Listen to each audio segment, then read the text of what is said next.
Chaque année, dans la quasi-totalité des pays du Sahel, les populations sont confrontées à des crises alimentaires et nutritionnelles. Le Burkina Faso, pays sahélien, n'échappe pas à cette dure réalité. Pour y faire face, le réseau de prévention et de gestion des crises alimentaires au Sahel et en Afrique de l'Ouest préconise la mise en place du plan d'urgence. La Banque africaine de développement, fidèle à sa mission, apporte une assistance technique et financière au Burkina Faso à travers le programme de renforcement de la résilience à l'insécurité alimentaire et nutritionnelle au Sahel, P2RS. Le projet 1 du programme a été lancé en fin 2015. Il couvre plusieurs domaines du développement rural.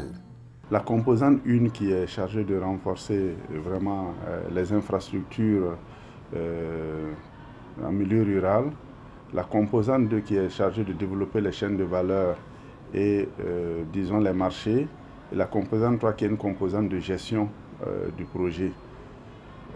Ceci étant, on peut dire que le projet vise globalement à développer les infrastructures rurales dans le domaine agricole, pastoral, halieutique, forestier et hydraulique. Actuellement même, hydraulique en l'eau potable. Actuellement, nous réalisons près de 86 forages. Nous avons déjà, à ce niveau-là, réhabilité 3 barrages et 3 nouveaux barrages vont être réalisés incessamment. Et le projet vise aussi à améliorer la production et accroître la production agro-sylvo-pastorale halieutique et faunique sur une base durable. Le projet vise à promouvoir l'économie des filières post-récolte et à l'accès au marché. Le projet vise à améliorer aussi la qualité nutritionnelle des aliments et permettre justement l'accès à ces aliments-là aux populations bénéficiaires. Voilà. Donc, c'est vraiment vers ça que nous voulons tendre. Le projet 1 P2RS couvre la période 2015-2019. Le financement estimé à plus de 22 milliards de francs CFA est assuré par l'État burkinabé, les bénéficiaires et la plus grande partie par la Banque africaine de développement à hauteur de 19 milliards de francs CFA. Le projet il est financé par la Banque africaine de développement à hauteur de 23 milliards à peu près, dont 85% financé par ce partenaire-là, et 12% par l'État et le reste par les populations bénéficiaires.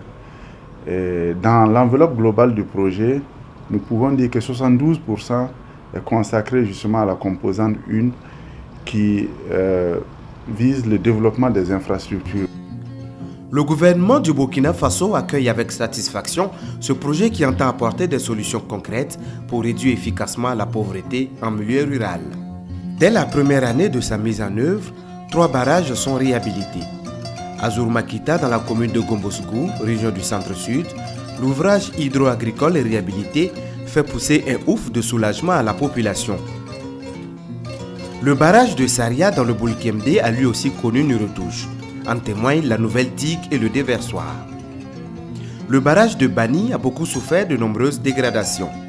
Amidou Bourema est pêcheur à Bani. Le manque d'eau l'avait contraint à l'exil avec plusieurs autres jeunes. La réhabilitation du barrage par le projet redonne espoir et vie à la population.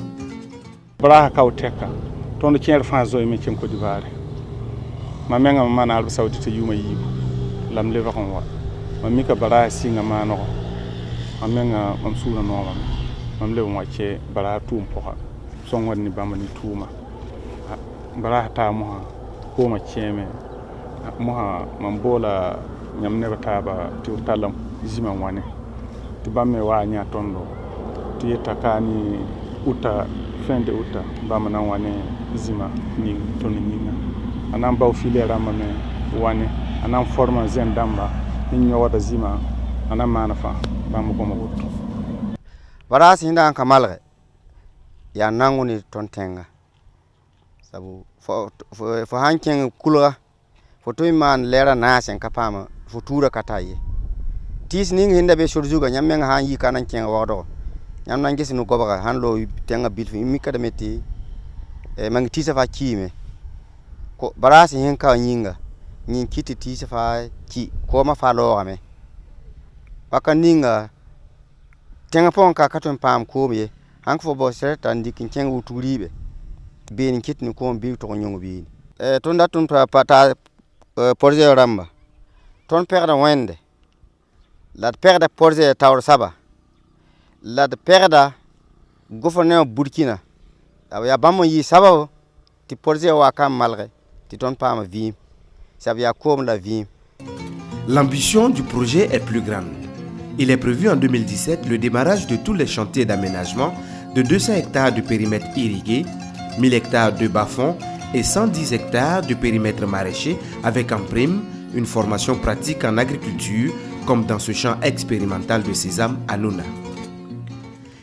C'est un champ école sésame que vous voyez comme ça. Le dispositif là comprend 4 parcelles. 2 parcelles technologiques, c'est-à-dire les parcelles de l'agent, et 2 parcelles pratiques paysannes. Que ça consiste à quoi? Les parcelles technologiques, c'est l'agent d'agriculture qui donne l'itinéraire technique à suivre dans ces parcelles.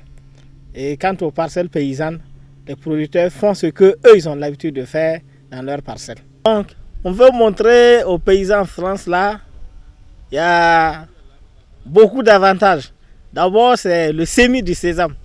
Parce que les études ont démontré que la volée du sésame là, minimise beaucoup son rendement. Or, le semis là, ça permet de maximiser. Donc d'abord, on a voulu mettre ce paquet technologique là en évidence. Ensuite, il y a l'utilisation des matériels mécaniques là. Quand ils mettent les semis en volée, quand c'est des grandes superficies, l'entretien est un peu très difficile.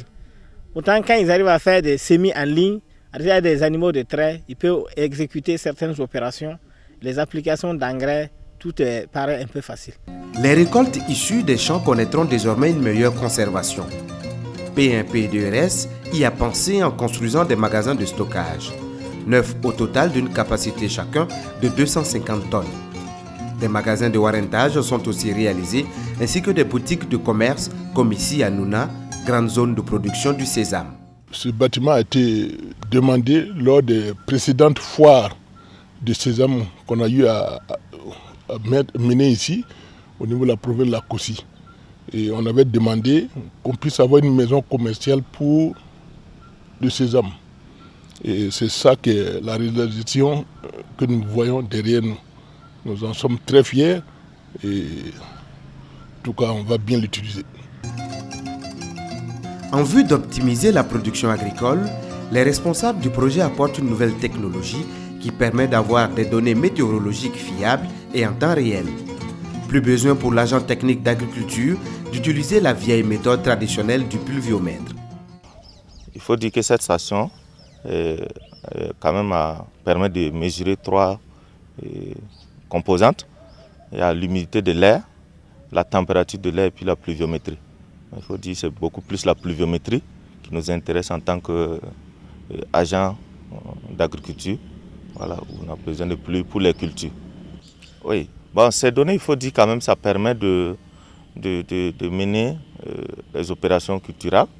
Parce qu'en tout cas, la pluviométrie, on arrive à suivre la campagne et on arrive à faire des comparaisons par rapport aux campagnes précédentes en termes de pluviométrie. Voilà, donc ça nous permet vraiment d'avoir une idée nette de comment la campagne évolue dans son ensemble. L'une des sous-composantes du projet vise à booster la production animale. La démarche ici consiste à la réalisation d'infrastructures comme ce parc de vaccination à Bassam-Yam et ce forage pastoral dans la commune de Komsilga au sud de Ouagadougou. Il s'agit également de former les producteurs sur les bonnes pratiques en la matière. Au niveau de l'appui aux filières animales, nous appuyons également sur les acquis de la composante A qui porte sur les infrastructures et les aménagements pastoraux. Au titre de ces infrastructures et aménagements, vous avez la réalisation des pare-feux, la réalisation des packs de vaccination, des marchés à bétail, et également d'aires d'abattage, etc. Voilà. Et le projet donc s'appuie sur ces acquis pour développer des productions animales et également apporter un appui au niveau donc, de la commercialisation. Alors, au niveau des productions animales, il y a essentiellement 3 filières qui sont appuyées par le projet. Vous avez la filière volaille locale, la filière lait et puis la filière bétail-viande. C'est ainsi que la laiterie du Boulkembe, située à Koudougou, a bénéficié d'un apport considérable. Le projet nous a beaucoup soutenus parce que la formation a renforcé notre connaissance du travail. Donc on a appris beaucoup de choses avec eux qu'on ne connaissait pas. Donc vraiment la formation est bienvenue. Il nous a montré comment il faut, quand le lait arrive, comment il faut, c'est-à-dire il faut traiter.